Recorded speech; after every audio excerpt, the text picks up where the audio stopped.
দেশে বেলা 10টায় অমুক ময়দানে অমুকের সাথে মুনাজারা হবে ইমামে আবু হানিফার। নাস্তিক তো দলবল নিয়ে এসে বসে আছে। ইতিমধ্যে ইমামে আবু হানিফা রাহমাতুল্লাহ আলাইহি আসবেন।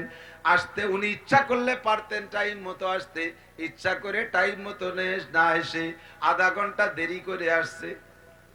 যখনই আধা ঘন্টা দেরি করে আসছে, এবার নাস্তিকরা তো স্লোগান দেয়া শুরু করছে, এই দেখ তোকে মুসলমানকে খোদা তোকে হুজুরে হাজির করতে পারে না, তোকে যদি খোদাই থাকতো তাহলে তো হুজুরের সময় মতো উপস্থিত করে দিত, চল ময়দান ফাতা। বের হয়ে যাবে স্লোগান দিতে দিতে। এর মধ্যে স্বাভাবিকভাবে একেবারে পাবলিক সুরতে ঘুরতে ঘুরতে নড়তে নড়তে আসছে একটা পোলার মতো মৌলবী। সামনে আসছে, নিচে বসছে, জায়গা দিয়েছে ইমাম আবু হানিফাকে নিচে। আর ওই নাস্তিক বসছে স্টেজের উপরে ডাটের চেয়ারে। ওর দলে তো লোক বেশি, সর্বকালে কাফেরদের দলে লোক বেশি। কতক্ষণ? এখনো 800 কোটি মানুষের মধ্যে 650 কোটি কাফের আর 250 কোটি মাত্র মুসলমান। ইমামে আবু হানিফা যখন নিচে আসছে, নাস্তিক বলে, হে মৌলবী, আসার কথা 10টায়, দেরি করলে কেন? তোমার আল্লাহ তোমার টাইম মতো আনতে পারে না। আমরা আল্লাহ বিশ্বাসী না, নিজের শক্তিতে সবকিছু করি। আমরা টাইম মতো চলে আসছি, আমরা আল্লাহর অপেক্ষা করি না। ইমামে আবু হানিফা রাহমাতুল্লাহ আলাইহির প্রত্যেকটা কথাই নাস্তিকের এই এলোমেলো কথার জবাব। ইমামে আবু হানিফা বলে, ভাই আমি তো আসছি নদীর উপার থেকে, আমি আসছি টাইম মতো আসছি, এমন সময় যাতে খিয়া পার হয়ে এসে সময় মতো উঠতে পারি, কিন্তু বরঞ্চ তার চেয়ে একটু আগেই টাইম নিয়ে আসছি। কিন্তু উপার আসার পরে নদীতে পারের কোনো ব্যবস্থা পাই না, কোনো পারাপারের ব্যবস্থা নাই। কয় তারপরে কি করলে? কয় যখন পারের কোনো ব্যবস্থা নাই তখন চিন্তা করতেছিলাম, ইতিমধ্যে আমার সামনে আচানক একটা গাছ তৈরি হয়ে গেল, বড় একটা শাল গাছ। মুহূর্তের মধ্যে একটা গাছ হয়ে গেল। কট্টুকলো, কয় গাছটা এতটুকু হলো যে একটা গাছের তক্তায় পুরো নৌকো হয়ে যায়, এমন একটা গাছ হয়ে গেল দেখতে দেখতে। বলার সাথে সাথে নাস্তিক কয়, দেখো মৌলবীরা কত বড় আনাড়ি, গাছ কেউ লাগালো না, দেখতে দেখতে মুহূর্তের মধ্যে মধ্যে গাছ হয়ে গেল। যে হালাতে যে অবস্থায় আছেন, আল্লাহ যতটুক দেশে এতটুকের পর শুকর করেন, তাহলে আল্লাহ তাআলা সর্বদিক দিয়ে প্রমোশন দেবে। আর যদি সমালোচনা আর গিবত শিকায়ত করতে থাকেন, খালি নামতে নামতে লাস্টে চোখ খুঁজে কুবো বসায় দেবে। কথা বল না কেন? চোখ খুঁজে কুবো বসায় দেবে। কুলিল্লাহুম্মা মালিকাল মুলক, এ জগতের মালিক আল্লাহ। তুতিল মুলকা মান তাশা, যাকে খুশি যখন ক্ষমতা দেয়, যাকে খুশি যখন তখন ধন সম্পদ দেয়। ওয়া তানজিউল মুলকা মিম্মান তাশা, আর যখন খুশি তার থেকে ছুটাই নিয়া আল্লাহ তাআলা হাত বদলায়, পরিবর্তন করে দেয়। এই মাঠে একই মাঠ, জমি ততটুক রয়ে গেছে। আজ থেকে 40 বছর আগে ওই মাঠে একজন বড় লোক ছিল, জমির মালিক হইয়া। সেই সময় একটা লোক ওই মাঠে ওই বড় লোকের খেতে কাজ করিয়া দিনের পর 2-5 টাকা 10 টাকা মজুরি নিয়ে এসে সংসার চালাইতো। জমির মালিক ছিল একজন। সেই জমি জায়গায় রয়েছে, 30 বছর পরে আইসা কিষেন রে আল্লাহ মালিক বানায় দেয়, মালিক রে আল্লাহ পুনরায় কিষেন বানায়। জমি পাল্টে বড় লোক পাল্টে নাই, জমি জায়গায় রয়েছে, বড় লোকের হাত পাল্টায় দিয়েছে আল্লাহ।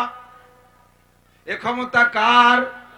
আমাকে আপনাকে পারে কি পারে না? আজকে কোটিপতি, কালকে কোটিপতি, আজকে জমিদার, কালকে আল্লাহ তাআলা মজদুর বানায় দিতে পারে। আজকে আমি শিল্পপতি, কালকে আমারে ভগ্নিপতি বানায় দিতে পারে। পতি ঠিক আছে পাল্টায় দেবে, শিল্পতে ভগ্নি বানায় দেবে, নিচের দিক নামায় দিতে পারে। তুতিল মুলকা মান তাশা, তুমি যারে খুশি তারে ক্ষমতা দাও। ওয়া তানজিউল মুলকা মিম্মান তাশা, আবার যখন খুশি যার থেকে খুশি তার থেকে তুমি ক্ষমতা সরাই নিয়ে যাও। কারণ এ জগতের মালিক আমার আল্লাহ। যেহেতু জমিনের মালিক কে? একটু বলেন, একবার যদি মুহাব্বতের সাথে আল্লাহ বলেন, 4000 নেকি পাইবেন। জমিনের মালিক কে? জগতের মালিক কে? মালিক যেহেতু আল্লাহ, এই জগতে শাসন চলবে কার? শাসন ব্যবস্থা কি হবে এটাও নির্ধারণ করবে কে? সংবিধান দেবে কে? মানব রচিত সংবিধানে দুনিয়া চললে দুনিয়া সুন্দর চলবে না। যতদিন পর্যন্ত আল্লাহ প্রদত্ত সংবিধানে দুনিয়া চলছে আর আল্লাহর নির্বাচিত প্রেসিডেন্টরা দেশ চালাইছে, অতদিন পর্যন্ত দেশটা চলছে বড় সুন্দর। দুনিয়াটাকে একটা গাড়ির সাথে আপনি উদাহরণ করতে পারেন, দুনিয়াটাকে একটা গাড়ির সাথে উদাহরণ করতে পারেন। একটা গাড়ি ছাড়বে গোপালগঞ্জ থেকে ঢাকা যাবে, যোগ্য বিজ্ঞ দক্ষ ড্রাইভার যদি হয়, একেবারে প্রবীণ ভালো সুন্দর 20-30 বছর পরিবহন চালানোর যোগ্য ড্রাইভার যদি হয়, ড্রাইভার যদি দাড়িওয়ালা হয় আরো ভালো, মাথায় টুপি থাকলে আরো ভালো। কথা কোন ঠিক কি ঠিক না? একজন টুপিওয়ালা, দাড়িওয়ালা, জুব্বাওয়ালা, পাগড়িওয়ালা ড্রাইভার যদি স্টার্টিং এ বসা দেখি, তখন গাড়িতে উঠে মনের মধ্যে একটা তৃপ্তি অনুভব করবেন প্রত্যেকেই, এনিম্যান এভরিবডি। খেয়াল করছেন নাকি কথা বলেন? কারণ মনে একটা বুঝ আসে, এই লোকটা মাথায় পাগড়ি আছে, নিশ্চয়ই তার শরীর পাক আছে। আমার জানা আছে হাজারো ড্রাইভার ফরজ গোসল বাকি থাকতে স্টার্টিং এ ওঠে, হাজারো ড্রাইভার মদ গাঁজাই আবা খাইয়া ড্রাইভিং করে, আছে না নাই? একজন পাগড়িওয়ালা নিশা খেয়ে গাড়িতে ওঠে নাই, নাপাক অবস্থায় গাড়িতে ওঠে নাই, জামা টুপি পাগড়ি আছে, যেহেতু নিশ্চয়ই সে ফজরের নামাজও পড়ে আসছে, কিছু ওজিফা দোয়া কালাম পড়ে আসছে। গাড়িতে উঠার দোয়া সুবহানাল্লাযী সাক্কারা লানা হাদা ওয়া মা কুন্না লাহু মুকরিনিন ওয়া ইন্না ইলা রাব্বিনা লামুনকালিবুন, নিশ্চয়ই দোয়া পড়েছে ওয়া মা কাদারুল্লাহ হাক্কা কদরিহি ওয়াল আরদু জামিআন কবজাতুহু ইয়াওমাল কিয়ামাতি ওয়াস সামাওয়াতু মাতবিয়াতুম বিয়ামিনি সুবহানাহু ওয়া তাআলা আম্মা ইউশরিকুন। গাড়িতে আরোহণ, যানবাহনে আরোহণের দোয়া। এরপরে নিশ্চয়ই আমার বিশ্বাস ভদ্রলোক আয়াতুল কুরসি পড়েছেন। আর আয়াতুল কুরসি মানে কি? লা তাখুযুহু সিনাতুন ওয়ালা নাওম। গাড়িতে সব যাত্রী ঘুমাবে, কিন্তু আমার আল্লাহ পাক চোখ বন্ধ করে না। এ দুনিয়ার মানুষ 52 জন যাত্রী গাড়িতে উঠার 10 মিনিটের মধ্যেই ঘুমিয়ে যায় যদি গাড়ি ভালো হয়। 52 জন যাত্রীর ঘুম আসলে ড্রাইভারেরও ঘুম আসতে পারে কি পারে না? 52 জন যাত্রী, তারাও মানুষ, ড্রাইভারও মানুষ। এবার সুন্দর রাস্তায় গাড়ি চালাইতে গেলে যাত্রীর চাইতে ড্রাইভারের ঘুম আসে বেশি। আমরা তো গাড়ি চালাই, রাতের বেলা চলি, আমি রাত্রে এক পলকও চোখ বন্ধ করি না, ড্রাইভারের চোখের দিক তাকাই আমি পাহারা দেই। কারণ সুন্দর রাস্তা হইলে, জোরে গাড়ি চালাইলে অনায়াসে তার তো আর কোনো টেনশন নাই, শুধু কি কয় এক্সেলেটার পাড়ায় ধরে শুধু চলতেই তালে থাকে, অনায়াসে ঘুম আসে। আমরা ঘুমাই, ড্রাইভার যদি ঘুমাই যায়, আল্লাহু আকবার, গন্তব্যে, দুনিয়ার গন্তব্যে যার আগে আখিরাতের গন্তব্যে চলে যেতে হবে। গাড়ি রাস্তার চেয়ে খালের মধ্যে দিয়ে জোরে চলবে। কতক্ষণ? সারা দুনিয়া সবাই ঘুমাও, আমার আল্লাহ যদি ঘুমিয়ে যায় তাহলে কি জগৎ বাঁচবে? ইমাম আবু হানিফা রাহমাতুল্লাহ আলাইহির সাথে কিচ্ছা উলামায়ে কেরামের কাছ থেকে শুনে থাকতে পারেন। ইমাম আবু হানিফার জামানায় এক নাস্তিকের সাথে উনার তর্ক। নাস্তিক মানে তাদের বিশ্বাস আল্লাহ নাই। আপনাদের বিশ্বাস কি আল্লাহ? জোর হলো না? কোন জায়গা? ইস্তাবাল আল আরশ। কখনো বলবেন না আল্লাহ সব জায়গা আছে, কখনো বলবেন না আল্লাহ সব জায়গা আছে। আল্লাহর ক্ষমতা সব জায়গা আছে। আল্লাহ নিজেই বলেন ইস্তাবাল আল আরশ। আরশে আজিমে আল্লাহ পাক তার যেমন থাকা দরকার তেমন আছে, তবে তার ক্ষমতা একেবারে ছোট থেকে বড় সব জায়গা আছে। ঠিক না? মাননীয় প্রধানমন্ত্রী, বাংলাদেশের প্রধানমন্ত্রী একেবারে টেকনাফ থেকে তেতুলিয়া, জাফলং থেকে শ্যামনগর, আল্লাহু আকবার, দিনাজপুর, পঞ্চগড়, ঠাকুরগাঁও, পীরগঞ্জ থেকে নিয়ে কুয়াকাটা পর্যন্ত গোটা বাংলাদেশের সব জায়গার প্রধানমন্ত্রী জননেত্রী শেখ হাসিনা। তাই বলে কি আমার আপনার চার দোকানে এসে বসে থাকে নাকি? কতক্ষণ? আমার আপনার পায়খানার পানি আগায় দেয় নাকি? ডিলাকুলুক ধরে দেয় ডেকে? দায়িত্ব উনার, কিন্তু একাম করে না, লোক আছে, ব্যবস্থা করে দিয়েছে। আমার আল্লাহ ইস্তাবাল আল আরশ, আরশে আজিমে আছে, তবে সব জায়গা তার কুদরত বিরাজমান। এ কথার প্রতি বিশ্বাস রাখি আমরা, ঠিক কি ঠিক না? আল্লাহু আকবার, আল্লাহ আছে। নাস্তিক কয় আল্লাহ নাই। তর্ক শুরু হলো। এরপরে একটা বিতর্ক অনুষ্ঠান তৈরি করা হলো। বিতর্ক অনুষ্ঠানে বাহাস করবে একমাত্র এদিকে মুসলমানদের পক্ষে ইমামে আবু হানিফা, তেমন অল্প বেশি বয়সও না, অল্প বয়সী একটা ছেলে, বয়সী সবে মাত্র যুবক হয়ে উঠছে, ইলমে ভরা, বিশাল মাসরাত তৈরি করেছে। নাস্তিকের দলে পুরো মাঠ, বড় প্রসিদ্ধ নাস্তিক তর্কবাগীশ, তার সাথে কেউ কখনো তর্ক করে পারে না। নাস্তিকের দলে হাজারো নাস্তিক জমা হয়ে গেছে। টাইম দেশে বেলা 10টায় অমুক ময়দানে অমুকের সাথে মোনাজারা হবে ইমামে আবু হানিফার। নাস্তিক তো দলবল নিয়ে এসে বসে আছে। ইতিমধ্যে ইমামে আবু হানিফা রহমাতুল্লাহ আলাইহি আসবেন। আসতে উনি ইচ্ছা করলে পারতেন টাইম মতো আসতে, ইচ্ছা করে টাইম মতো না এসে আধা ঘন্টা দেরি করে আসছে। যখনই আধা ঘন্টা দেরি করে আসছে, এবার নাস্তিকরা তো স্লোগান দেয়া শুরু করছে, এই দেখ তোকে মুসলমানকে খোদা তোকে হুজুরে হাজির করতে পারে না, তোকে যদি খোদাই থাকতো তাহলে তো হুজুরের সময় মতো উপস্থিত করে দিত, চল ময়দান ফাতা। বের হয়ে যাবে স্লোগান দিতে দিতে। এর মধ্যে স্বাভাবিকভাবে একেবারে পাবলিক সুরতে ঘুরতে ঘুরতে নড়তে নড়তে আসছে একটা পোলার মতো মৌলবী। সামনে আসছে, নিচে বসছে, জায়গা দিয়েছে ইমাম আবু হানিফাকে নিচে। আর ওই নাস্তিক বসছে স্টেজের উপরে ডাটের চেয়ারে। ওর দলে তো লোক বেশি, সর্বকালে কাফেরদের দলে লোক বেশি। কতক্ষণ? এখনো 800 কোটি মানুষের মধ্যে 650 কোটি কাফের আর 250 কোটি মাত্র মুসলমান। ইমামে আবু হানিফা যখন নিচে আসছে, নাস্তিক বলে, হে মৌলবী, আসার কথা 10টায়, দেরি করলে কেন? তোমার আল্লাহ তোমার টাইম মতো আনতে পারে না। আমরা আল্লাহ বিশ্বাসী না, নিজের শক্তিতে সবকিছু করি। আমরা টাইম মতো চলে আসছি, আমরা আল্লাহর অপেক্ষা করি না। ইমামে আবু হানিফা রহমাতুল্লাহ আলাইহির প্রত্যেকটা কথাই নাস্তিকের এই এলোমেলো কথার জবাব। ইমামে আবু হানিফা বলে, ভাই আমি তো আসছি নদীর উপার থেকে, আমি আসছি টাইম মতো আসছি, এমন সময় যাতে খিয়া পার হয়ে এসে সময় মতো উঠতে পারি, কিন্তু বরঞ্চ তার চেয়ে একটু আগেই টাইম নিয়ে আসি। কিন্তু উপার আসার পরে নদীতে পারের কোনো ব্যবস্থা পাই না, কোনো পারাপারের ব্যবস্থা নাই। কয় তারপরে কি করলে? কয় যখন পারের কোনো ব্যবস্থা নাই তখন চিন্তা করতেছিলাম, ইতিমধ্যে আমার সামনে আচানক একটা গাছ তৈরি হয়ে গেল, বড় একটা শাল গাছ। মুহূর্তের মধ্যে একটা গাছ হয়ে গেল। কট্টুক হলো, কয় গাছটা এত টুকালো যে একটা গাছের তক্তায় পুরো নৌকো হয়ে যায়, এমন একটা গাছ হয়ে গেল। দেখতে দেখতে বলার সাথে সাথে নাস্তিক কয়, দেখো মৌলবীরা কত বড় আনাড়ি, গাছ কেউ লাগালো না, দেখতে দেখতে মুহূর্তের মধ্যে মধ্যে গাছ হয়ে গেল। তারপরে কি হলো? কয় এই গাছটা একা একা হারিয়ে গেল, সুন্দর কতগুলো তক্তা হয়ে গেল। কয় দেখো মৌলবী কত বড় আনাড়ি, করাতি ছাড়া বলে গাছ ফাড়িয়ে তক্তা হয়ে গেল। এরপরে কি হলো? কয় তক্তা গুলো নিজে নিজে জোড়া লেগে সুন্দর একটা নৌকা হয়ে গেল সরের উপরে। এই শুনে সবাই হা হা করে হাসতেছে, দেখো মৌলবী আবার বাস করতে আছে এত বড় পণ্ডিতের সাথে, সেই রকম বলদের মতো কথা কয়। এবার তক্তা গুলো নিজে নিজে জোড়া লেগে নৌকা হয়ে গেল। তারপরে কি হলো? কয় যে আমি তো অত বড় নৌকো ঠেলে নামাতে পারি না, নৌকো খান নিজে নিজে পানিতে নাইমে গেল। আরো হাসে। তারপরে কি হলো? কয় আমি উঠলাম, নৌকোটা এমনি এমনি পার চলে আসলো। শুনে হা হা করে হাসতেছে, মাঝি নাই, মাল্লা নাই, ইঞ্জিন নাই, মোটর নাই, বটে নাই, সৌর নাই, দাঁড় নাই, কোনোটা নাই, গুণ নাই, একা একা বলে নৌকোই পার চলে আসে। এই করে ঠাট্টা করে হাসাহাসি করতেছি। ইমামে আবু হানিফা এবার বলতেছে, বলো এতগুলো কাজ হইতে কি একটু সময় লাগে না?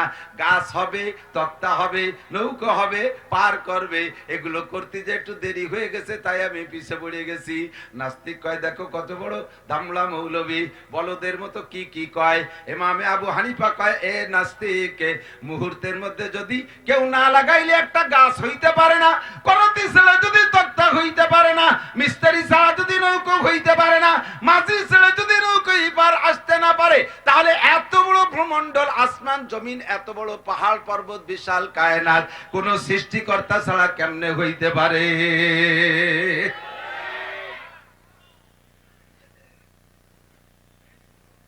এবার সব হতভম্ব হয়ে গেছে। আল্লাহ, যে মৌলবীরে বলদ মরছি মনে করছিলাম, সেই বিশ্ব চালাক।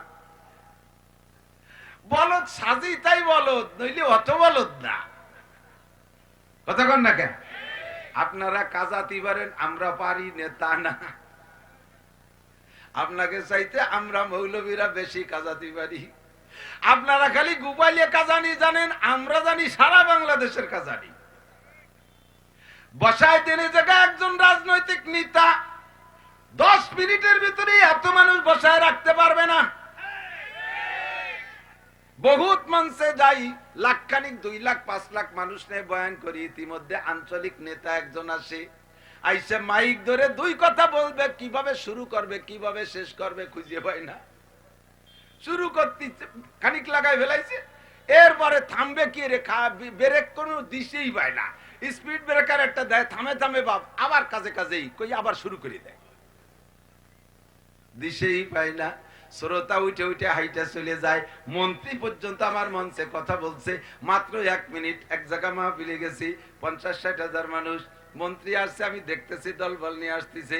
ওনাদের স্বভাব হলো ভরা মজলিসে এসে ওয়াজ করবে, কারণ ওনাদের নামে তো এত মানুষ জমা হয় না।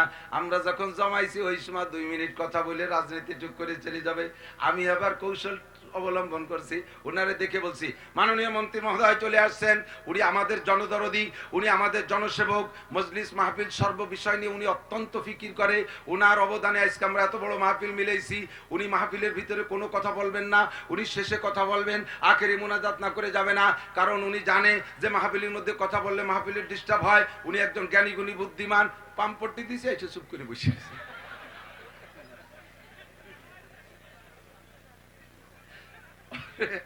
ওনার তো ব্যস্ততা রয়েছে পিছনে, আমারে কানে কানে করছে, হুজুর যা কইছে নাই যার কাজে নাই। আমি হলে এই টাইমে 10-15 মিনিট ওয়াজ করি, এই ভরা মজলিস, আজ যা আটকাইছেন আমি ব্যস্ত হুজুর, আপনি যদি 1 মিনিট আমার সময় দিতেন, খালি সালাম দেবো আর উত্তর নিয়ে নেমে যাবো। জি তা ঠিক আছে দেন।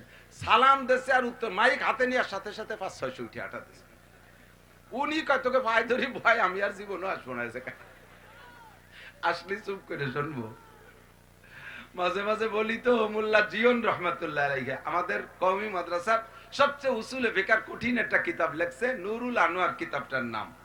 সবচেয়ে জরুরি কিতাব, ফিকার কিতাবের উসুলের সবচেয়ে জরুরি কিতাব। এই মোল্লা জিয়ন বাদশা আলমগীর রহমাতুল্লাহ আলাইহির সময়ের মন্ত্রী ছিলেন, ধর্মমন্ত্রী। তো এই মন্ত্রী হওয়ার আগে উনি যখন স্বাভাবিক, ওনার একটা মামলা, এই মামলা পরিচালনা করে এক উকিল সাহেব। তো উকিলদের স্বভাব কি, আমাদের গোপালগঞ্জের উকিল না, গোপালগঞ্জের উকিলরা চাই তাড়াতাড়ি কে শেষ করে দিতি। তো অন্য জায়গার উকিলরা খালি আজ না কাল, কাল না কাল তারি ফেলাই ফেলাই ফেলাই জিয়ে রাখে, যাতে কেস যতদিন 200 টাকা ততদিন। এখন উনি বুঝছে যে এই উকিল আমার কেস মুভ করে না, খালি খালি ঘুরছে। তো উনি আজকে বলছে, উকিল চাপ, আজকে আমি জজ সাহেবের সাথে আমার জরুরি কথাগুলো নিজে নিজে বলবো। এখন উকিল সাহেব বলতেছে যে উনি যদি যায় ধরা পড়ে যাবে যে উনি তো কেস মুভ করে না। এই জন্য উনি বলতেছে, আস্তাগফিরুল্লাহ, সর্বনাশ, আপনি এই লাইনে লেখাপড়া করছেন? জজ হলো বিশাল বেকায়দা লোক, উনি হ্যাঁ আর নার মাধ্যমে জব শোনেন। আপনি কি সব প্রশ্নের জবাব হ্যাঁ আর নার মাধ্যমে যদি না পারেন তাহলে কিন্তু আপনার কেস শেষ, মানে এই কই ওনার ধামাচাপাইতে পিছাই দেবে।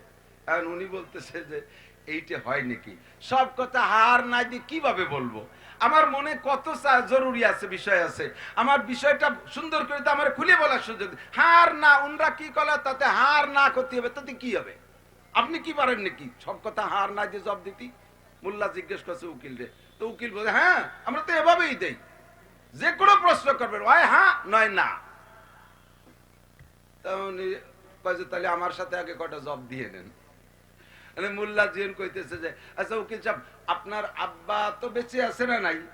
বেঁচে আছে তো? বলে হ্যাঁ। না, আব্বা বেঁচে নাই। না, তো উনি তো নামাজি ছিলেন। মানে এমন কতগুলো জিজ্ঞেস করতে শুরু দে যাতে হার নাই দিয়ে জব দেওয়া যায়, আটকাবে তো এক জায়গা যাইয়া। উনি তো নামাজি ছিলেন। হ্যাঁ। তবলিগ করতেন? হ্যাঁ। মিথ্যে কথা বলতেন না? না। উনি তো রোজা থাকতেন খুব বেশি? হ্যাঁ। এসব হ্যাঁ আর নার মধ্যে। উনি তো জানতাম যে মসজিদে যাইয়ে নামাজ পড়তে যে জুতো চুরি করে বেচতেন, এই স্বভাবটা কি শেষ পর্যন্ত ছিল কি না?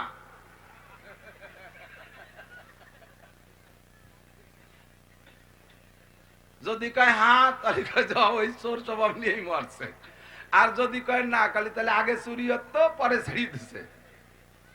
এখন উকিল চুপ করে রয়েছে, কন হ্যাঁ না কন, আপনার আব্বা জুতো চুরি হয়ে ব্যস্ত, এই স্বভাবটা এখনো আছে না নাই বলেন? ওরে মৌলবী, পাড়ার কায়দা নাই। বাদশা আলমগীর রহমাতুল্লাহ আলাইহি উনারে নিয়ে মাঝে মধ্যে এই কথার ফাঁকে ফাঁকে আটকে যাইতেন। তো একদিন মন্ত্রীরা বাচ্চা আলম প্রায় মন্ত্রী উনার সাথে কথা কয়ে কেন লজ্জাটা পায়, এমন একটা জব দিয়ে দেয় পরে মন্ত্রী হওয়ার পরে। একদিন বাচ্চা আলমগীর বলছে, হ্যাঁ মোল্লা সাহেব, আপনি তো সবাই খালি কথা দিয়ে হারাই দেন, বলেন তো আমার এই পুকুরি কয় গিলাস পানি আছে? আগের বইতি ছিল, মুরব্বীরা জানেন। আমার এই পুকুরি কয় গিলাস পানি আছে? চবুতরে কয় গিলাস পানি আছে? এখন মন্ত্রীরা হ্যাঁ ঠিক আছে মোল্লা, আজকে মাইপিয়ে কওয়া লাগবে না, তুমি কওয়ার পরে আমরা গিলাস দিয়ে মাপবো বুড়ি কয় গিলাস পানি আছে। পুরো ধাক্কায় কিছু করলে হবে না। এখন মোল্লা জিম ধরে এসে বলেন বলেন তাড়াতাড়ি বলেন, অধিবেশন শুরু হবে। কয় স্যার গিলাসটা কটুক তাই কোন আগে, গিলাস তো ছোট বড় আছে, 4 গিলাস আছে, পোয়াইলে গিলাস আছে, গিলাসের সাইজ কটুক। কয় কেন? তাই দিয়ে বল, তাই দিয়ে দরকার কি? বলে হ্যাঁ গিলাসের সাইজ বুঝে আমি পানি মাপবো, গিলাসটা যদি পুকুরির সমান হয় তাহলে 1 গিলাস, গিলাস যদি পুকুরির অর্ধেক হয় 2 গিলাস, কথা বল না? গিলাস যদি পুকুরির 4 ভাগের 1 ভাগ হয় তাহলে 4 গিলাস। মন্ত্রীরাও কয় বাচ্চা আলমগীর এ মোল্লারে টেহানুর কায়দা নাই।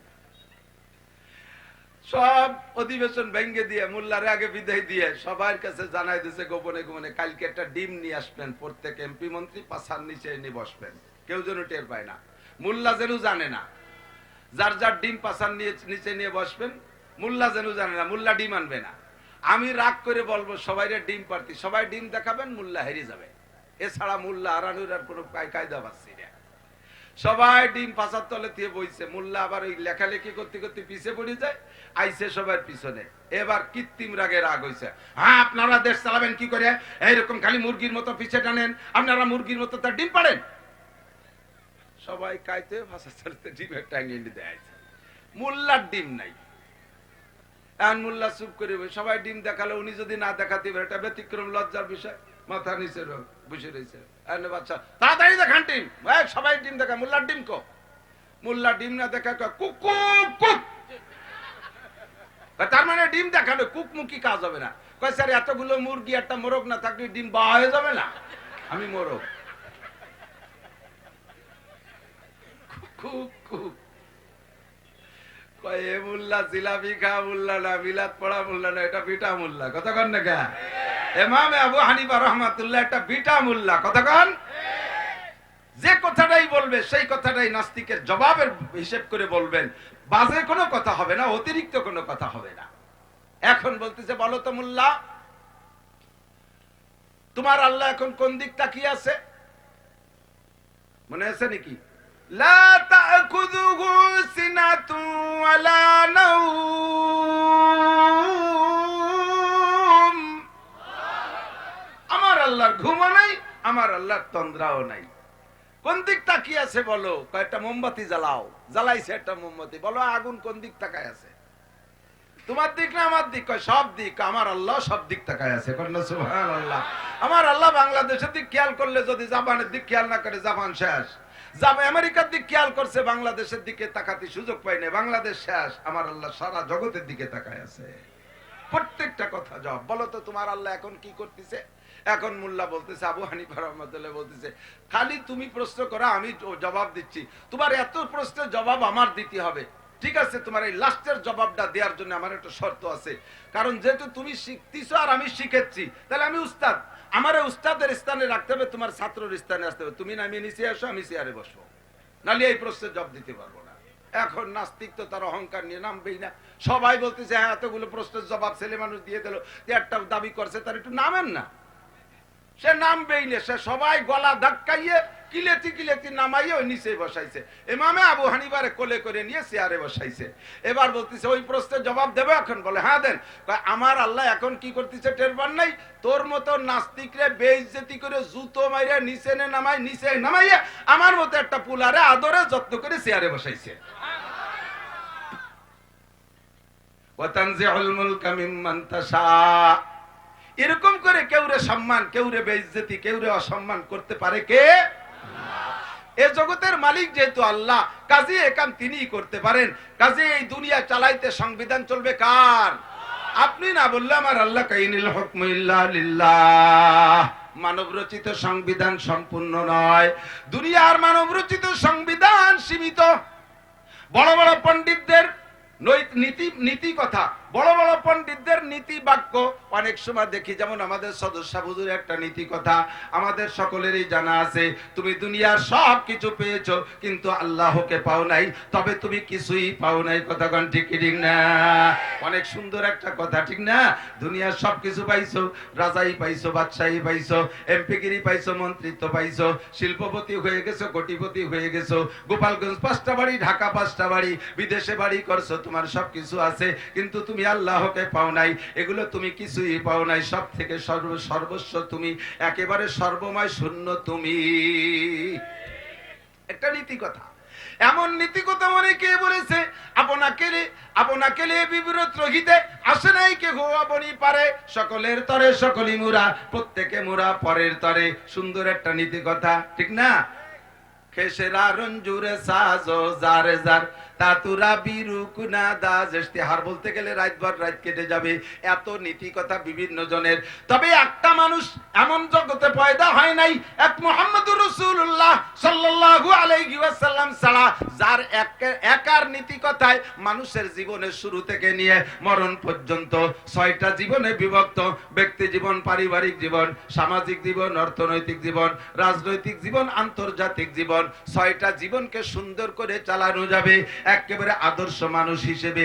একজন মানুষ এত নীতি কথা রেখে যেতে পারে নাই, যার একার নীতি কথায় সমস্ত মানুষ সুন্দরভাবে চলতে পারবে। কেউ 5টা বলছে, কেউ 10টা বলছে, কেউ 100 বলছে, কেউ 200 বলছে, কেউ 500 বলছে। একটাই মাত্র মুহাম্মদুর রাসূলুল্লাহ, একজন ব্যক্তি বিশ্বনবী মুহাম্মদুর রাসূলুল্লাহ, যাকে দিয়ে আল্লাহ পাক বলাইছেন। মূল কথা হলো আল্লাহর, আর স্পিকার হলেন মুহাম্মদুর রাসূলুল্লাহ সাল্লাল্লাহু আলাইহি ওয়াসাল্লাম। তার একার নীতি কথায় মুসলমান না শুধু গোটা জাহান সুন্দর করে চলতে পারে কি পারে না? সংবিধান কার? ইনিল হুকমু ইল্লা লিল্লাহ। আল্লাহ পাক রব্বুল আলামিন বলেন, এই জগৎ চলবে আমার সিদ্ধান্ত মতে, আমার সংবিধান মতে, তাহলেই দেখবা সবকিছু সুন্দরভাবে চলতেছে, ঠিক না? যদি আমার সংবিধান মেনে কোনো ড্রাইভার গাড়ি ধরে দুনিয়ার গাড়ি স্টার্টিং, তাহলে গাড়িটা গন্তব্যে যাবে। যোগ্য দক্ষ ড্রাইভার যদি আল্লাহওয়ালা দিনদার হয়, তাহলে তার স্টার্টিং এর ধরার সাথে সাথে দোয়া কালাম হবে। এর ওই দোয়া কয়টা বলছি? 1 নম্বরে সুবহানাল্লাযী সাক্কারা লানা, 2 নম্বরে ওমা কদারুল্লাহ হাক্কা কদরি, 3 নম্বরে আয়াতুল কুরসি, 4 নম্বরে গাড়িতে আপনারা যাত্রীরা যদি ওঠেন এই দোয়াগুলো সবই পড়বেন। 4 নম্বর ওজিফা হলো গাড়িতে ওঠার বিসমিল্লাহ সহ সূরা কাফিরুন কুলিয়া, বিসমিল্লাহ সহ কুলিয়া। শুনতেছেন তো সবাই? বুঝতেছেন তো? আপনারা যখন গাড়িতে উঠবেন, বাড়ি থেকে বেরোবেন, হাদিসে আছে আল্লাহ নবী এক সাহাবাকে বলেন, তুমি যদি বাহিরে সফরে যাও, বাড়ি থেকে বের হও, বাড়ি ফেরার আগে তুমি তোমার চাহিদার চাইতে বেশি সফল হয়ে বাসায় ফিরবা। তুমি যে উদ্দেশ্য যাচ্ছ ওটাও পূরণ হবে, আরো বেশি আল্লাহ তোমাকে দেবে। ব্যবসায় গেলে ব্যবসায় উন্নতি হবে, চাকরিতে গেলে চাকরিতে উন্নতি হবে, ক্ষেত খামারে গেলে ক্ষেত খামার উন্নতি হবে, যেদিকে যাবা সেদিকে তোমার উন্নতি চাহিদার চাইতে বেশি হবে। এমন একটা আমল কি তোমাকে শিখাই দেব? সাহাবী বললেন, জি হুজুর আমারে শিখাই দেন। হুজুর বললেন, ঘর থেকে বেরোয়া গাড়িতে যাওয়ার পায়ে হেঁটে যাও, যে জায়গায় যাও তুমি এই 5টা সূরা 6টা বিসমিল্লাহ, 5 সূরা 6 বিসমিল্লাহর আমল করবা, তুমি সফল হবা চাহিদার চাইতে বেশি। বিসমিল্লাহ পড়ে কাফিরুন, বিসমিল্লাহ পড়ে ইজা জা, বিসমিল্লাহ পড়ে কুল হুয়াল্লাহ, মাঝখানে তাব্বাত ইয়াদা বাদ। খেয়াল করছেন? বিসমিল্লাহ সহ প্রথম কোন সূরা? কুল ইয়া আইয়ুল কাফিরুন, বলেন কাফিরুন। বিসমিল্লাহ সহ ইজাজা, বিসমিল্লাহ সহ কুল হুয়াল্লাহ, বিসমিল্লাহ সহ ফালাক, বিসমিল্লাহ সহ নাস পড়ার পরে আরেকবার বিসমিল্লাহ, 2 পাশে বিসমিল্লাহ, মাঝখানে 5 সূরা। কাফিরুন থেকে নাস পর্যন্ত 6টা সূরা, ওর মধ্যে তাব্বাতে দাদা বাদ দেবেন, তাব্বাতে দাদা বাদ দিয়ে 5 সূরা পড়বেন। রাতে ঘুমাবেন, ঘুমের মধ্যে আপনার সফলতা আসবে। এভাবে 5 সূরা 6 বিসমিল্লাহ পড়ে ঘুমাবেন, সফলতা পাইবেন। বাড়িতে বেরোয় যাবেন, সফল হয়ে বাড়ি ফিরতে পারবেন। এমন করে নিয়মতান্ত্রিক ভাবে চলো। যদি এইভাবে তুমি গাড়িতে স্টার্টিং ধরো, ড্রাইভার তোমার গাড়ি সহি সালেম গন্তব্যে পৌঁছাবে। অভিজ্ঞ একজন ড্রাইভারের হাতে যদি গাড়ি দেওয়া হয়, তাহলে আর ড্রাইভারকে যদি এমন দেখা যায়, মনের মধ্যে অনেকটা তৃপ্তি পাওয়া যায়, আত্মতৃপ্তি পাওয়া যায়, অনেকটা ভয় ভীতি কম লাগে। কতক্ষণ ঠিক ঠিক না? আর ড্রাইভার উঠেই দেখি তার চোখ লাল, মুখে দেড়াত একটা সিগারেট ধরানো, সামনে টেলিভিশন চালাই দিয়া ধুম ধড়াক্কা গান বাজাই দিছে, হাফেজ মুসা কাশিয়ানির হাফেজ মুসা সাহেব দামাত বরকাতুম বলতেছিলেন, আমি ভাটিয়াপাড়া থেকে গাড়িতে উঠছি, সামনে দিয়ে 5-7 জন বসা। সেই সময় প্রথম গাড়িতে মাত্র টেলিভিশন শুরু করছে। উঠেই দেখি গান বাজনার ড্যান্স চলতেছে। আমার সিট পিছনে, আমার চোখ উঠাইলে সাথে সাথে সেই ছবি দেখি। আমি ড্রাইভারকে বললাম, ড্রাইভার গাড়ির এই টেলিভিশনটা বন্ধ করেন। ড্রাইভার বন্ধ করতে গেছে, সামনের 6-7 মস্তান কয়, হুজুর চোখ বন্ধ করে নিচের দিক তাকায় বসে থাকেন, লং টাইম আমরা ঢাকা যাব, আমরা একটু বিনোদনের সাথে না গেলে আমাদের কষ্ট হবে, আপনার ভালো না লাগে কানের মধ্যে রুমাল ঢুকাই দিয়ে তুলো দিয়ে মাথা নিচু করে বসে থাকেন। 6-7 মস্তানের দাপটে হুজুর টিকতে পারে নাই। চলতে আছে গাড়ি ভাঙ্গা যাওয়ার আগে গাড়ি এমন ভাবে অ্যাক্সিডেন্ট করছে, সামনে দিয়ে 13 জন শেষ। ওই 13 জনের মধ্যে ওই লাফালাফি করা 7টাও ছিল। দেখ টেলিভিশন দেখ, এবার কেসা টেলিভিশন কারে কয়, আজরাইলি টেলিভিশন দেখ, জাহান্নামের টেলিভিশন দেখ, আগুন দেখ আর জাহান্নামের সাজা শাস্তি দেখ। গাড়িতে উঠে দোয়া পড়ো, আল্লাহ সব বিপদ থেকে হেফাজত করবে। আল্লাহ নবী বলেন, কোন ব্যক্তি যদি যানবাহনে উঠা এই 4 প্রকার আমল করে, গাড়িটা যদি কারণবশত অ্যাক্সিডেন্ট করে, তাহলে সবাই মারা গেলেও এই আমল করনেওয়ালাকে আল্লাহ তাআলা কুদরতি হাত দিয়ে হেফাজত করবে। আল্লাহর এমন ক্ষমতা আছে না নাই? কুলিল্লাহুম্মা মালিকাল মুলক তুতিল মুলকা মান তাশা ইনিল হুকমু ইল্লা লিল্লাহ। সব ক্ষমতাময় মালিক, ক্ষমতার মালিক আমার আল্লাহ। ড্রাইভার যদি যোগ্য হয়, গাড়ির প্রতি নিরাপত্তা অনুভব করা যায়, গাড়িটা নিরাপদে যাবে আশা করা যায়। দুনিয়া নামক গাড়িটা বানাইয়া আল্লাহ পাক সর্বপ্রথম নিজের হাতে প্র্যাকটিস করাইয়া সুন্দর করে যোগ্য 2.5 থেকে 3 লক্ষ ড্রাইভার আল্লাহ পাঠাইছে। 1 নম্বর ড্রাইভার আদম আলাইহিস সালাম, 2 নম্বর ড্রাইভার শীস আলাইহিস সালাম, 3 নম্বর ড্রাইভার মাহলাইল আলাইহিস সালাম, 4 নম্বর ড্রাইভার ইদ্রিস আলাইহিস সালাম, 5 নম্বরে নূহ আলাইহিস সালাম, 6 নম্বরে ইব্রাহিম আলাইহিস সালাম। এরপরে ধারাবাহিক নবী শুরু হয়ে গেল। ইসমাইল আলাইহিস সালাম, ইসহাক আলাইহিস সালাম, ইয়াকুব আলাইহিস সালাম, ইউসুফ আলাইহিস সালাতু ওয়াস সালাম, সুলাইমান, মুসা আলাইহিস সালাম, দাউদ আলাইহিস সালাম, সুলাইমান আলাইহিস সালাতু ওয়াস সালাম, ঈসা আলাইহিস সালাতু ওয়াস সালাম। আখেরি ড্রাইভার বিশ্বনবী মুহাম্মদুর রাসূলুল্লাহ সাল্লাল্লাহু আলাইহি ওয়াসাল্লাম। এই সমস্ত যোগ্য ড্রাইভার যদি গাড়ির স্টার্টিং ধরে, তাহলে গাড়ির উপরে অনেকটা আস্থা করা যায়। কথা কোন ঠিক না? চলছে গাড়ি সুন্দরভাবে, কিন্তু গাড়ির ড্রাইভার ভালো, ভিতরে যদি যাত্রী উশৃঙ্খল হয়, মাঝে মাঝে মাঝে মাঝে যাত্রীর কারণে গাড়িরও ক্ষতি হইয়া যায়। আমি গেছি কুয়াকাটা মাহফিল করতে। কুয়াকাটার 20-30 কিলোমিটার আগে আমার সাথে 4-5 জন আমার হুজুররা গেছে। তো কয়, হুজুর এত দূর যখন আইছি কুয়াকাটাতে এমনি সফরে আসবো না, আসছি যখন দেখে যাই। একেবারে শেষ ব্রিজ যেটা হয়েছে এখন লেবুখালী, ওইটা ফেরি পারতে বারগুলো ব্রিজ হয়ে গেছে সে সময়। এই লেবুখালী ব্রিজে যখন রাত 3টার দিক গাড়ি উঠছি, আমার গাড়ি নিয়ে ফেরিতে উঠছি, সাথে সাথে বড় দুটিয়ে পরিবহন গাড়ি ফেরিতে উঠার পরে দুম ধড়াক্কা লাভ পাক স্লোগান চিল্লে পাল্লা হই ঘুল্লা। আমি কইছি, এই গ্লাস খুলিস নিয়ে, মনে ডাকাতি করছে, মারামারি লাগার মতো শোরগোল। পরে দেই যে না, সেরম কিছু না, আস্তে গ্লাস একটু খুলে দেই যে দলা দৌড়ে 5-6 জন খালি লাভ আসছে। পরে বেরোলাম, আমি গেট খুলে বেরোনোর সাথে সাথে আমার শ্রোতা তো বেশ আগের থেকে ইউটিউবের মাধ্যমে, ওর মধ্যে আমার শ্রোতাও 4-5টা আছে। বললাম, তুই কে কোন জায়গায়? একটা হচ্ছে ঢাকা বিশ্ববিদ্যালয়ের গাড়ি, আর একটা হচ্ছে সাতক্ষীরের থেকে, সবই কলেজ বিশ্ববিদ্যালয়ের ছাত্র ছাত্রী, নারী আর পুরুষ একসাথে এই লাফাচ্ছে, গাড়িতে নামিয়ে ফালাচ্ছে বান্দরের মতো। আমি কলেজ দিয়ে ফালাচ্ছিস কেন? হুজুর আর 2-3 মিনিট ফালাবানি, একটু সফর করেন, বসে যাচ্ছি শিক্ষা সফরে। এটা শিখতেছে, কেগুলো শিখতে পাইছিল কলেজে, তাই শিখতেছে ফেরির পর দাঁড়াইয়া। আমি কলেজ যে তোরা শিক্ষিত মানুষ, কলেজ বিশ্ববিদ্যালয়ের ছাত্রছাত্রী, এইগুলি মানসিক কি কবে? ড্রাইভার কয়, হুজুর আমি 30 বছর গাড়ি চালাই, কিন্তু এইরকম যাত্রী আমি পাইনি কোনোদিন। 5-6 বার আমার গাড়ি ওকে জাকিতি কালের মধ্যে চলে যেতে গেছে। ড্রাইভার তো ভালো, যাত্রী যদি হয় উশৃঙ্খল, গাড়ি ধরে রাখা কঠিন। নূহ আলাইহিস সালাম ড্রাইভার ভালো, যাত্রী খারাপ, দুনিয়ারে ঝাঁকি মারছে। আল্লাহ পাক অ্যাক্সিডেন্ট কইরা দুনিয়ারে শেষ কইরা দিয়া মানুষ রাখছে মাত্র 80 জন। ইব্রাহিম আলাইহিস সালাম ড্রাইভার ভালো, যাত্রী হলো নমরুদের মতো বিয়াদব, আল্লাহ তাআলা ঝাঁকি দিয়ে হাজার হাজার শেষ করে দিয়েছে। মুসা আলাইহিস সালাম ড্রাইভার ভালো, যাত্রী হলো ফিরাউন, কারুন, হামান। আল্লাহ তাআলা জাকি দিয়ে ওই সময় 6 লক্ষ কাফেরকে সাগরের মধ্যে ডুবায় ধ্বংস করে দিয়েছে। কথা বলেন ঠিক কি ঠিক না? হুদ আলাইহিস সালাম নবী ভালো, ড্রাইভার ভালো, উম্মত বিয়াদবি করছে, জাকি দিয়ে ধ্বংস করে দিয়েছে। আল্লাহু আকবার। সালেহ আলাইহিস সালাম ড্রাইভার ভালো, উম্মত বিয়াদবি করেছে, আল্লাহ পাক হাজার হাজারকে বান্দরা শুকর বানাইয়া ধ্বংস করে দিয়েছে। দাউদ আলাইহিস সালাম ড্রাইভার ভালো, তেলাওয়াত করতেন জবুর কিতাব, উম্মতে বিয়াদবি করছে, মাছ খাইছে, আল্লাহ তাআলা তাদেরকে বান্দরা শুকর বানাই দিয়েছে। বিশ্বনবী মুহাম্মদুর রাসূলুল্লাহ সাল্লাল্লাহু আলাইহি ওয়াসাল্লাম পৃথিবীর শ্রেষ্ঠ ড্রাইভার। কতক্ষণ হে ড্রাইভারের আমলে দুনিয়ায় সব কিছু সুন্দর। নবী চলে গেছেন, সেকেন্ড ড্রাইভার আবু বকর, সেটাও যোগ্য। 3 নম্বর ড্রাইভার ওমর, তাও যোগ্য। 4 নম্বর ড্রাইভার উসমান, তিনিও যোগ্য। 5 নম্বর ড্রাইভার আলী, তিনিও যোগ্য। আসছে মুআবিয়া রাদিয়াল্লাহু তাআলা, তিনিও যোগ্য। হুসাইন রাদিয়াল্লাহু তাআলা যোগ্য ড্রাইভার। ওমর ইবনে আব্দুল আজিজ যোগ্য ড্রাইভার। আল্লাহু আকবার। এরপরে আস্তে আস্তে আল্লাহ ফাঁকে ফাঁকে বড় বড় বুজুর্গানে দিনের মাধ্যমে আল্লাহ দুনিয়া চালাইছে।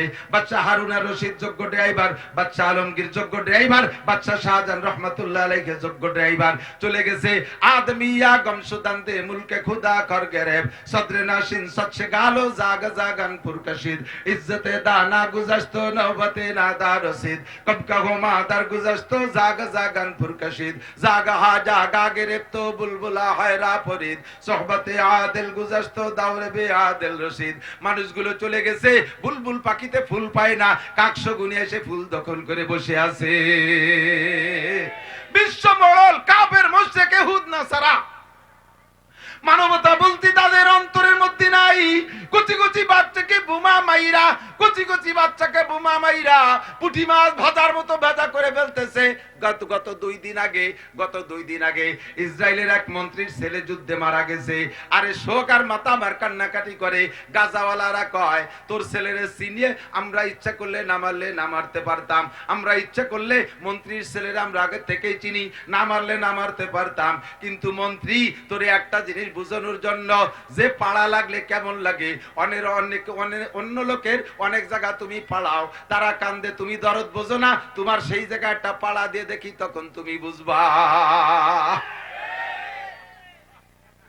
রোজা শুধু গরিব মানুষের জন্য করে দিলে দিতে পারতাম।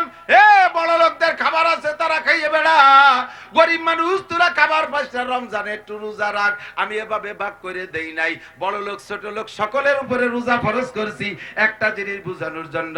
ও বড় লোক, গরিব মানুষ যে বছর ভরে খাইতে পারে না, তারা খাদ্যের কষ্ট ভোগে, ওরা না খাইয়া ক্ষুধার কষ্ট কেমন, এইটা তোমরা বড় লোকরা টের পাও না, যাতে তোমরা অনুভব করতে পারো। এই জন্য রমজানে বড় লোকদের পরে রোজা ফরজ করে দিছি।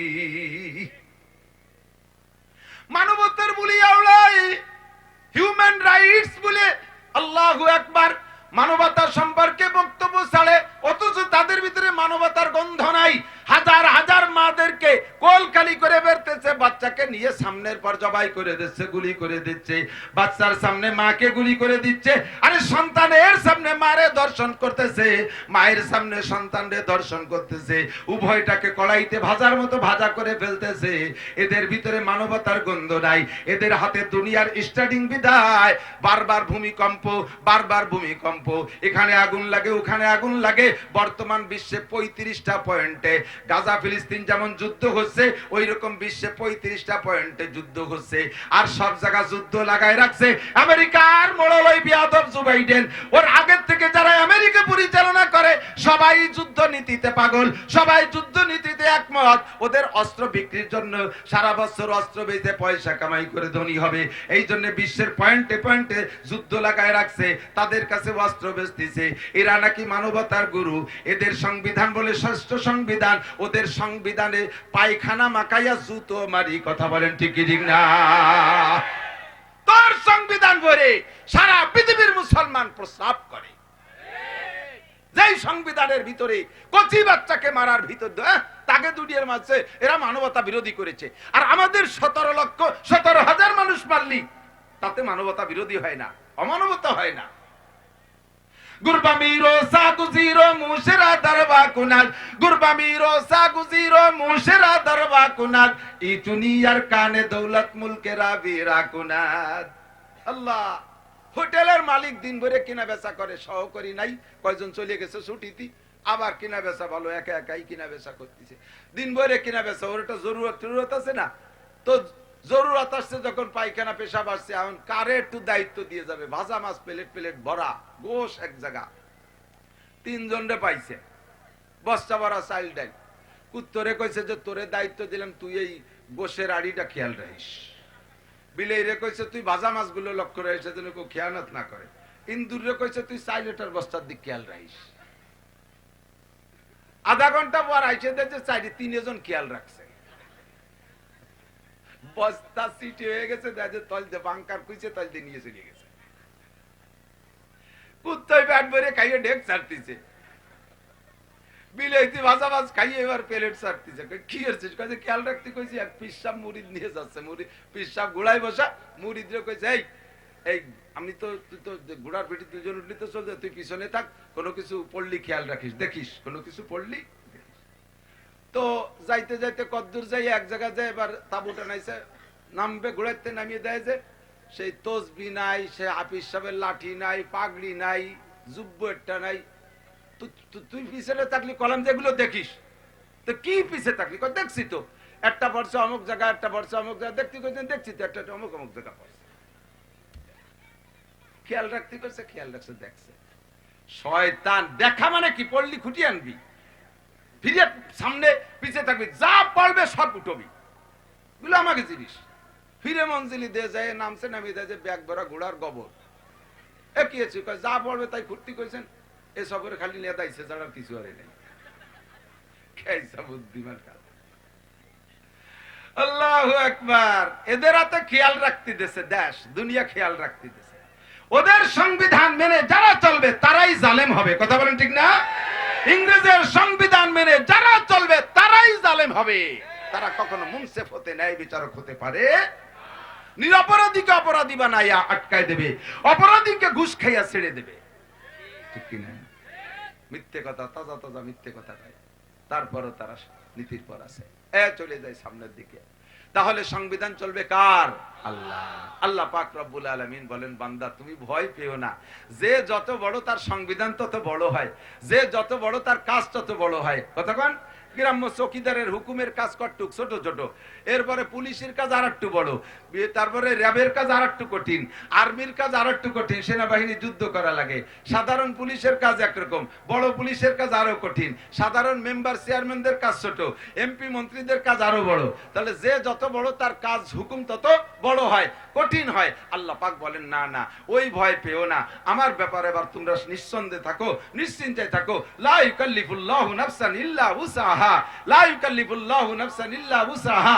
আমি আল্লাহ তাআলা মানুষকে কোন কাজ তার সাধ্যের বাহিরে হুকুম করি না। কন্যা সুবহানাল্লাহ। তুমি যেখানে যে আটকে যাবা, ও জায়গা আমার কাছে ব্যবস্থা আছে। যে জায়গায় যে দেখবা রাস্তা, যদি রাস্তা, এই রাস্তা মাঝে মাঝে ব্রিজ নষ্ট হয়ে যায় না, ব্রিজ ভাঙ্গে ফিরে পুনঃসংস্করণ করে, তো ওই আগের ব্রিজটা ভাঙ্গে নতুন ব্রিজ বানানোর জন্য একটা বিকল্প রাস্তা দেওয়া লাগে কিনা? তাই না?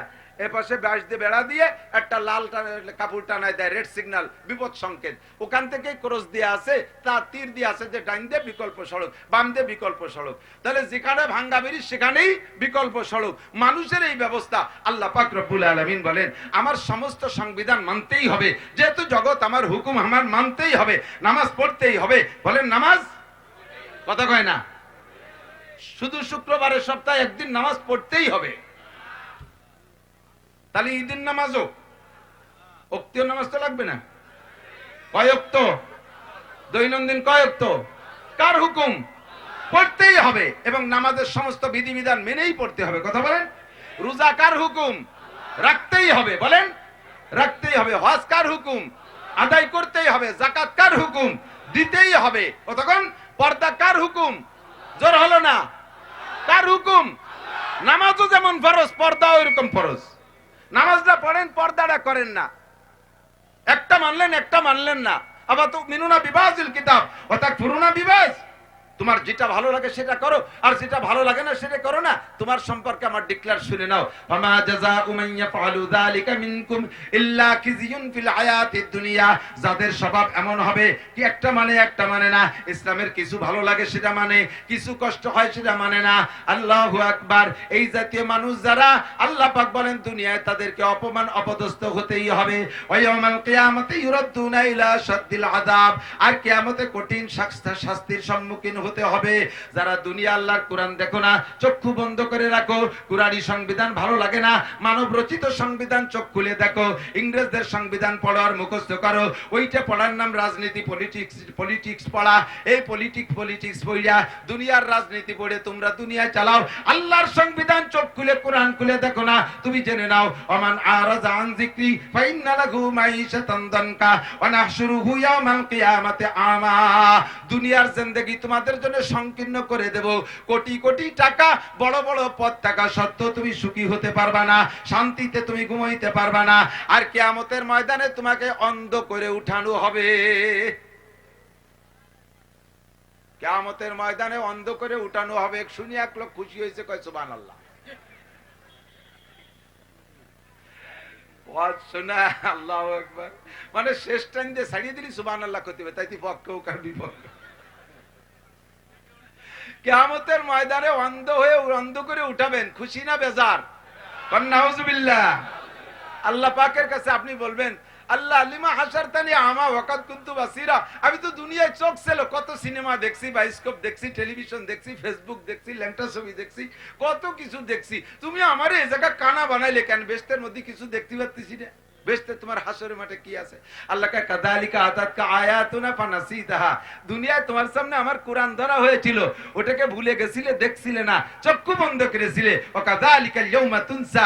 আজকে আমিও তোরে ভুলে গেলাম, তোরে চোখ দেয়া হবে না। আমার এই ময়দানে মাহশারের আমার জান্নাতের কোনো নাজ ও নিয়ামত তোকে দেখতে দেয়া হবে না। জোরে কন্না নাউজুবিল্লাহ। সংবিধান মানবো কার?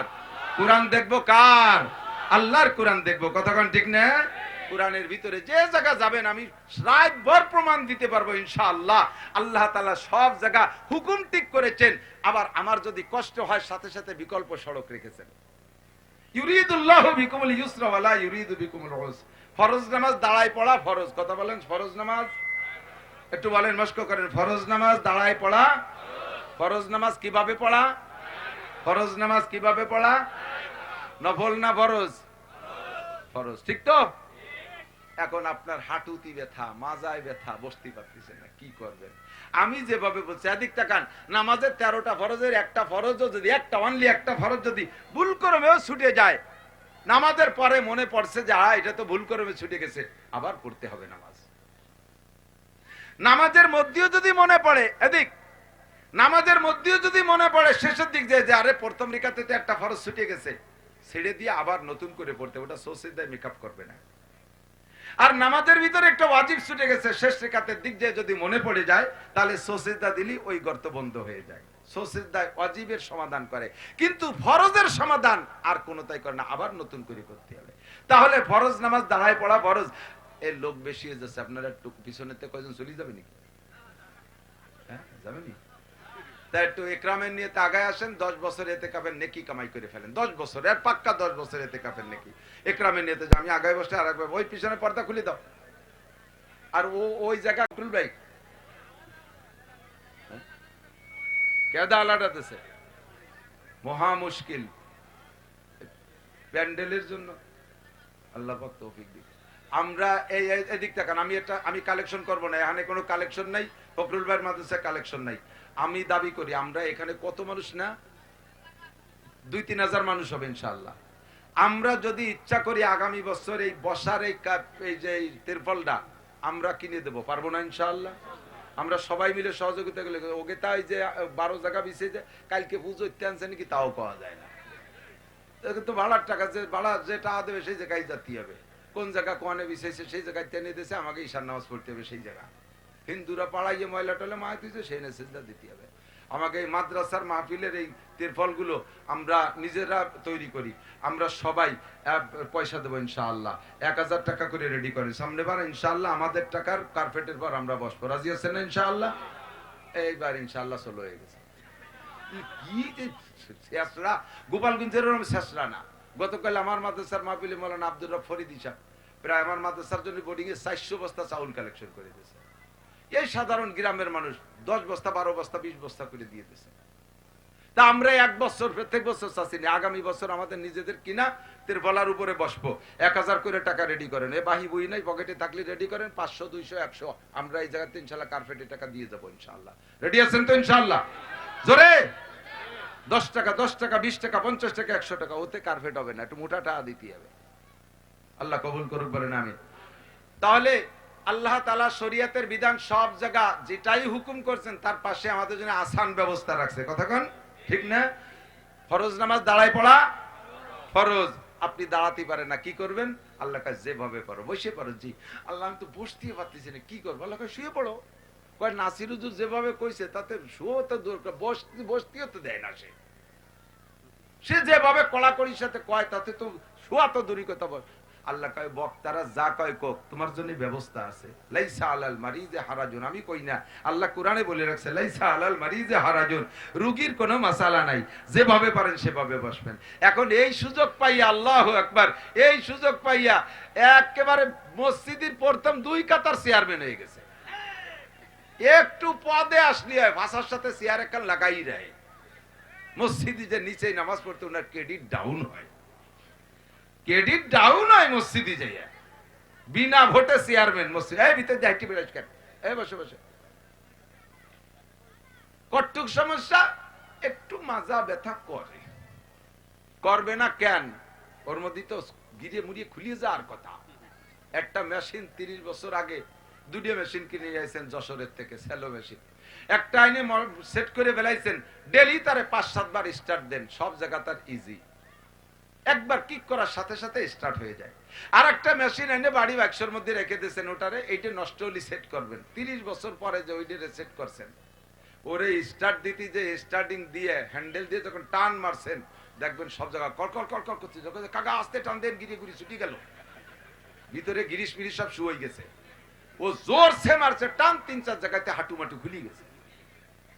আমরা ছোটবেলায় নামাজ পড়ি, আমাদের মেশিন স্টার্ট আছে, সবসময় নাড়াচাড়াতি তালে আছে, আমরা সুতি উঠতি বসতি সবসময় পারি। আর জীবন ভরে সিরিয়ালো টাইট হয়ে চেয়ারে এরকম দুমলো দরিয়ে কাজে হাঁটুর মধ্যে এখানে ওখানে সব জায়গায় গিরিশ মোবিল টোবিল শুয়ে টাইট হয়ে গেছে। বুড়োকালে তবলিগার হজে যাই এক গুল্লি দিয়েছে, চরমুনার একটু কান্নাকাটি শুনিয়ে আর নামাজের ইচ্ছা করছে, মসজিদে যে রুকু দিতে গেলি তাও হয় না, বাজ হয় না, সিজদা দিতে গেলি এনে কল কল কল কল করি ওঠে, কয় যে গিরিশ শুয়ে গেছে, আমি ভাবতেছি না। সময় মতো নামাজ পড়লে সব জায়গা রানিং থাকে, কথা কন না কেন? এরপরও অনেকে নামাজি আছে, তারপরও অসুস্থতার রোগ তো আর বলি হয়ে আসে না, এটা তো সবার ক্ষেত্রে না। অনেক সময় নামাজি মানুষেরও আচানক রোগ একটা হয়ে গেছে, পায়ে ব্যথা পাইছে, অ্যাক্সিডেন্ট করছে, ব্যথা পাইছে, এই বসতে পারে না, তবে দাঁড়াতে পারে। এই লোকটা রে দিক তাকান, মশলা শুনতে হবে, এক একটা মশলার ভিতরে সোয়াই মশলা। এক মেসাক করা সুন্নাত, এই মেসাকের মধ্যে কয়টা মশলা? মেসাক করা সুন্নাত। 1 নম্বরে তার লম্বা হতে হবে এই শাহাদত আঙ্গুলিতে বুড়ি আঙ্গুল পর্যন্ত 1 বিঘে তোয়া। 2 নম্বরে কেনি আঙ্গুল পরিমাণ মোটা হতে হবে। 3 নম্বরে মেসাক করতে হবে খাড়া ভাবে দাঁতে। 4 নম্বরে ডাইন পেছতে শুরু করতে হবে। তাহলে মেসাকের মধ্যে 4-5টা মশলা। সেম আপনার এই নামাজের ভিতরে চেয়ার ব্যবহার করার ভিতরে কতগুলো মশলা, আপনি কিভাবে ব্যবহার করবেন? আপনি এদিক তাকান, হাঁটতে পারেন, দাঁড়াতে পারেন, কিন্তু যাইয়েই শুরুতে দাঁড়াতে যে লোকটা পারে, সেই লোকটা শুরুতে চেয়ারে বসে নামাজ পড়লে ওর প্রথম ফরজ নামাজ, এক দাঁড়ায় পড়া ফরজ, ওইটা বাতিল হয়ে গেছে, নামাজ বাতিল হবে না, নামাজ হবে না। নামাজ কয় যে 7-8 বছর ধরে ভরি আসছে, তার কি হবে? তুমি ভরসা তাই বলে হয়ে যাবে নি, ও আবার ভর্তি হবে, ও আবার ভর্তি হবে সেই নামাজ, এই কয় বছর যা কাম করছো। তাহলে কি দাঁড়াতে পারে, তার প্রমাণ কি? আমি আপনারা দেখছি গত রাত্রে আপনি 11টার থেকে 3টে পর্যন্ত মেসির খেলা দেখছেন টেলিভিশনের সামনে দাঁড়ায় দাঁড়ায়। ওই জায়গায় আপনারা কেউ চেয়ার দেন, আপনি দাঁড়ায় দাঁড়ায় টেলিভিশন দেখছেন।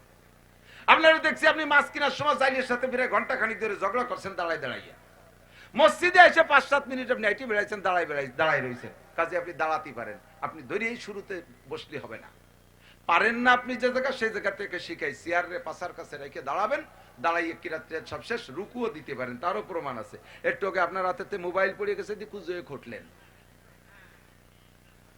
মোবাইলটা পড়ে গেলে কুজয়ে উঠাইলেন, তাতে বোঝা যায় রুকু করতে পারে। রুকুর আগে তোর হয় না, রুকু না করলে তো কুজো না হলে তোর হয় না, কাজে রুকু পরিমাণ কুজো আপনি হতে পারেন, কাজে আপনার রুকুও করতে হবে। দাঁড়াবেন, রুকু করবেন, সামি আল্লাহ রব্বানা লাকাল হামদ করে দাঁড়াবেন, ফিরে সিজদায় যাওয়ার সময় এই রুকুর নিচে যাইতে পারেন না, এই জায়গা আপনি অসুস্থ, পাশার কাছে চেয়ার রাখবেন, বসে পড়বেন।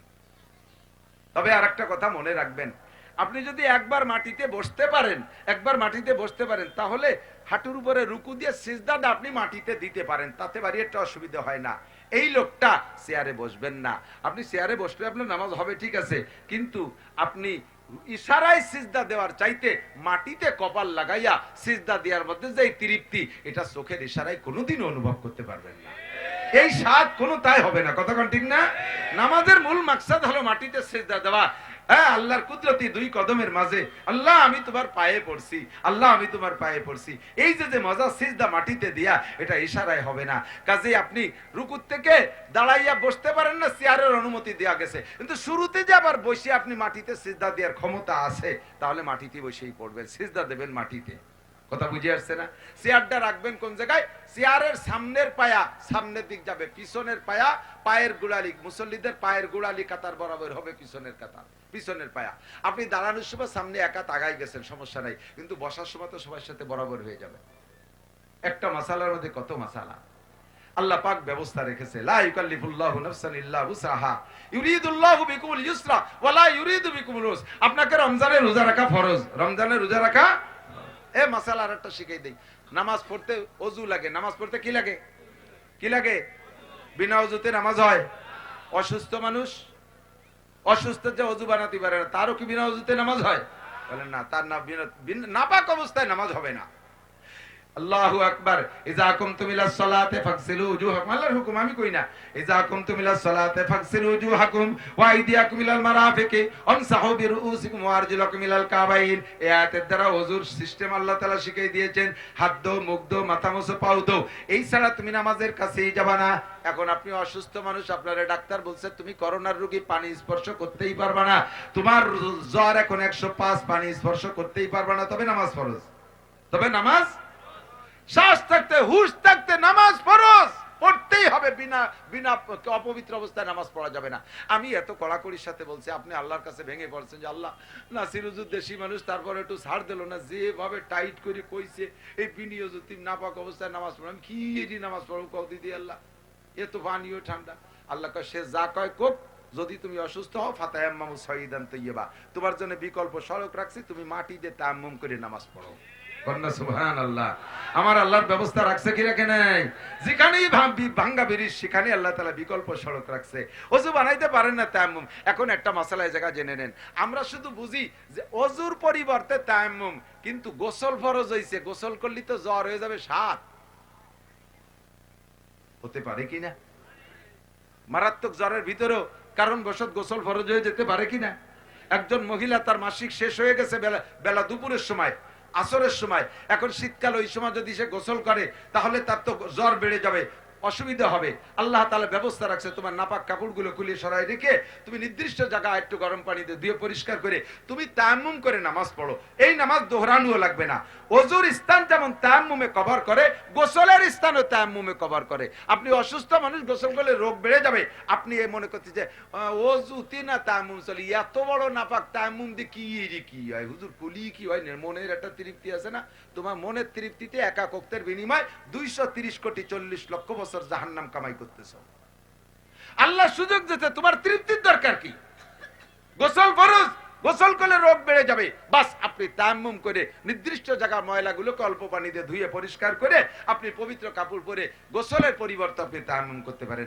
এখন এই তায়াম্মুম আবার দুই প্রকার না। হযরত আলী রাদিয়াল্লাহু তাআলা আনহু তায়াম্মুমের মাসালা শোনার পরে, ওযু তায়াম্মুম তো ওযুর কায়দায় করে, একদিন আইছে হুজুরের কাছে, সারা গায়ে মাথায় বালি। আইছে কয় হুজুর আমার দেখেন যে তায়াম্মুম হইছে নাকি?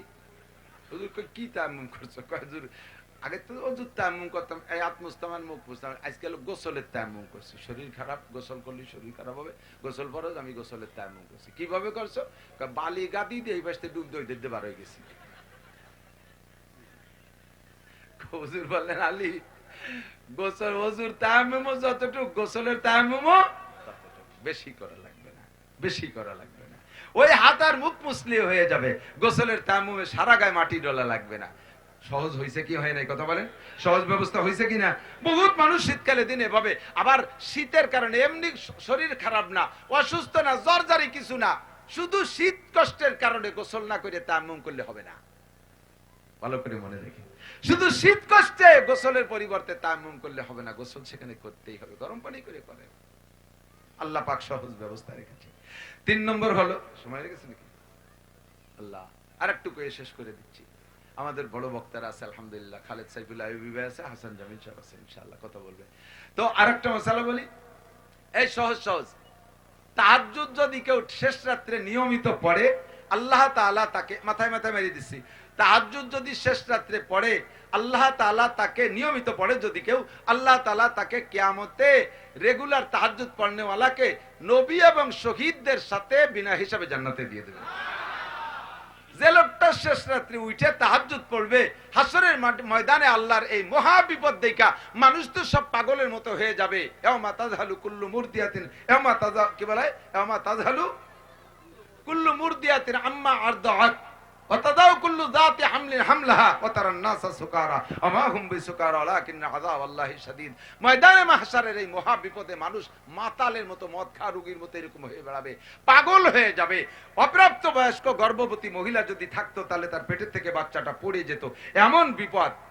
এই বিপদের সময় শেষ রাত্রে উঠে যারা তাহাজ্জুদ পড়বে, এদেরকে আল্লাহ তাআলা ওই দিন অজ্ঞান করবেন না, ওরা হুঁশের সাথে আল্লাহ পাকের সামনে হাজির হতে পারবে।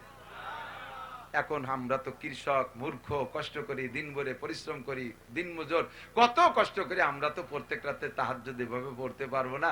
ওই হুজুর রাই সেদিন হুঁশ থাকবে, আমরা পাগলের মতোই ঘুরি বেড়াবো, পাবলিক আমাকে কপালে আর নাই। আল্লাহ নবী কয়, এ নাসির, অত বাড়াবাড়ি ওয়াজ করে না, বাশশিরু উম্মতরে সুসংবাদ দাও, বাশশিরু ওয়ালা তুনাফিরু, বেশি ভয় দিয়ে ভাগাই দিও না, ইয়াসসিরু ওয়ালা তুআসসিরু, সহজ মসলা করে দাও, কঠিন মসলাকে সরাই দিও না। শেষ রাত্রি কয়জন উঠে তাহাজ্জুদ পড়তে পারবে? জি হুজুর, তা আমি কি কব? কয় তাহাজ্জুদের মশালাটা কি কব? কয় বলে দাও, ইশার ফরজ 4 রাকাত আর সুন্নত 2 রাকাত পড়ার পরে বেতেরের আগে পারলে 12 রাকাত, না হয় 10 রাকাত, না হয় 8 রাকাত, না পারো 6 রাকাত, না পারো 4 রাকাত, না পারো কমপক্ষে 2 রাকাত ছোট ছোট সূরা দিয়ে তাহাজ্জুদের নিয়তে পড়া, এরপরে বেতের পড়ে ঘুমাও।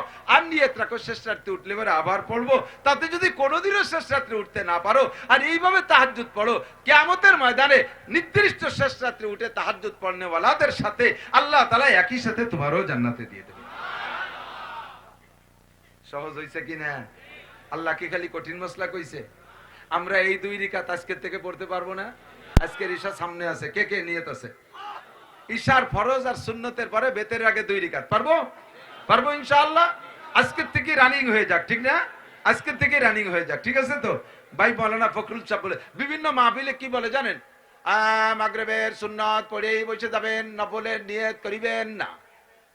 নফল কি তোমার বাপের যে তুমি নিষেধ করো? যশোর হুজুর রহমাতুল্লাহ আলাইহি এরকম একদিন, আমার মনে আছে ভালো করে, ধমক, এই নামাজ কি তোর বাপের?